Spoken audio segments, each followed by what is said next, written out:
नमस्कार मित्रांनो. आज गंगा हॉस्पिटल येथे एक एव्हीएनचे रुग्ण आले होते आणि 7 दिवस झाले त्यांची पूर्ण थेरपी झालेली आहे. त्यानंतर आज त्यांना सुट्टी होणार आहे.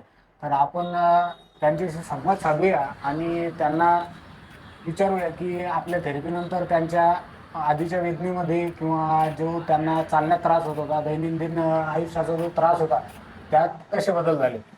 नमस्कार दादा. नमस्कार. नाव काय तुमचं? माझं नाव आहे नामदेव इटकर. बरं, तुम्ही कुठून आलेले? मी केस तालुका आणि बीड जिल्हा इथून आलेला आहे. बरं. प्रॉपर केस म्हणून आहे मी. अच्छा.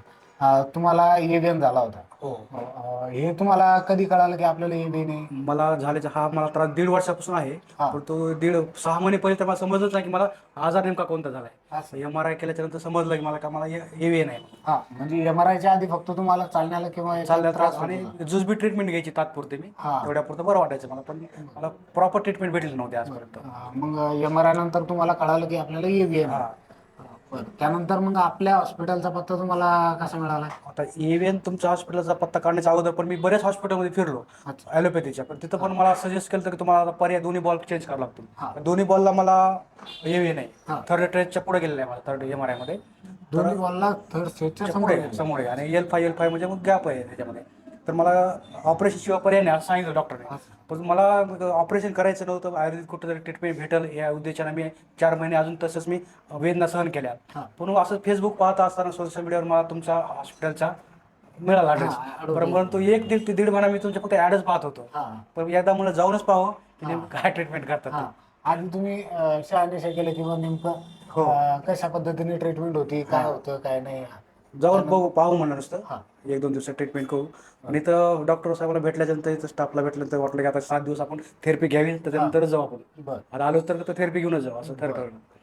मग तुमच्या थेरपीला सुरुवात झाली. पहिल्या दिवशी काय प्रतिक्रिया होती तुमची? पहिल्या दिवशी वाटलं की आता ह्या हॉस्पिटलला दुसरीकडे गेलो तसं इथं पण आहे, मला उगाच आलो असं वाटलं. हा. पण तो दुसऱ्या-तिसऱ्या दिवशीपासून मला रिलीफ वाटायला लागला. हा. आता मला चांगला 80 ते 90% रिलीफ आहे. हा. पहिलं मी आता पायऱ्या चढायचं म्हटलं हा. तर मी पर असं चढायचं होतं, असं पायऱ्या चढत होतो. पण तो आता मी सरळ आपण नॉर्मल पायऱ्या चढतो आता त्याच्यावर. हा. पायऱ्या चढता येत नव्हत्या मला पहिल्या. म्हणजे कुठल्याही आधाराशिवाय किंवा आधाराशिवाय मला चालता कुठल्याही येत नव्हतं. योजनेशिवाय तुम्ही मी- सहज पायऱ्या चढू शकता. खाली बाथरूमला बसता येत नव्हतं, उठता येत नव्हतं आणि कुणाचा तरी आधार घ्यावा लागत होता मला. हा. आता मी स्वयंपूर्ण झालेलो आहे, स्वावलंबी झालेलो आहे आणि सगळं आता 90% बरं झालेलं आहे मी.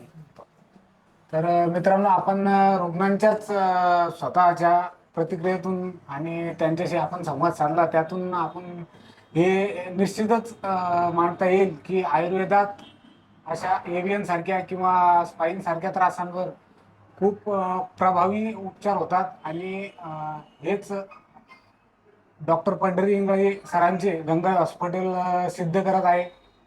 आणि असं मी सजेस्ट करेन जे इव्हेंट पेशंट आहेत त्याने ऑपरेशन करण्यापेक्षा आता गंगा हॉस्पिटलला भेट देऊन एकदा ट्रीटमेंट घ्यावी, हा. त्याच्यानंतर ऑपरेशनचा पर्याय घ्यावा. पण ट्रीटमेंट घेणारा रुग्ण हा. ऑपरेशन कधीच करणार नाही.